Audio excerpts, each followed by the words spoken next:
Metabolic liver disease కేసెస్లో vitamin డి3 deficiency చాలా కామన్గా కనిపిస్తుందండి.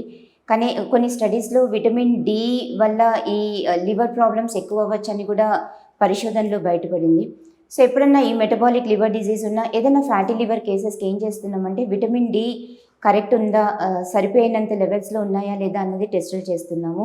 ఒకవేళ అది డెఫిషియన్సీ ఉంటే మనం విటమిన్ డి3 సప్లిమెంట్స్ కూడా ఇస్తున్నాం. విటమిన్ డి3 డెఫిషియన్సీ ఉండడం చేత సప్లిమెంట్స్ ఇవ్వడం చేత కాల్షియం ఏం పెరగదు. ఈ విటమిన్ డి3 కూడా మనం ఎక్కువ డ్యూరేషన్ ఇవ్వం. యూజువల్గా 3 మంత్స్ ఇస్తాము. 3 మంత్స్ తర్వాత మళ్ళీ విటమిన్ డి లెవెల్స్ కరెక్ట్ అయినాయా లేదా అన్నది చెక్ చేస్తాము. దీనివల్ల అధికంగా ఈ కాల్షియం లెవెల్స్ పెరగడం అయితే జరగదు. ఇంకోటి విటమిన్ కే అండి. విటమిన్ కే అన్నది లివర్ ప్రాబ్లమ్స్ ఉన్న పేషెంట్స్లో ఈ లివర్ సరిగ్గా పనిచేయకపోవడం వల్ల విటమిన్ కే డెఫిషియన్సీ కూడా రావచ్చు అనమాట. సో ఇప్పుడు విటమిన్ కే డెఫిషియన్సీ వస్తే పీటీ విత్ యాన్ఆర్ అనే టెస్ట్ చేస్తామన్నమాట లివర్ ప్రాబ్లమ్స్ ఉన్న పేషెంట్స్కి. అది ఎక్కువ లెవెల్లో వస్తుంది, అంటే అది అబ్నార్మల్ లెవెల్స్లో వస్తుంది. పీటీ విత్ యాన్ఆర్ అబ్నార్మల్గా ఉన్నప్పుడు మనం ఏదైనా సర్జరీ అలాంటిది ప్లాన్ చేసుకోవాల్సి వస్తే ఏమవుతుందంటే పేషెంట్కి బ్లీడింగ్ ఛాన్సెస్ ఎక్కువ అవుతాయి.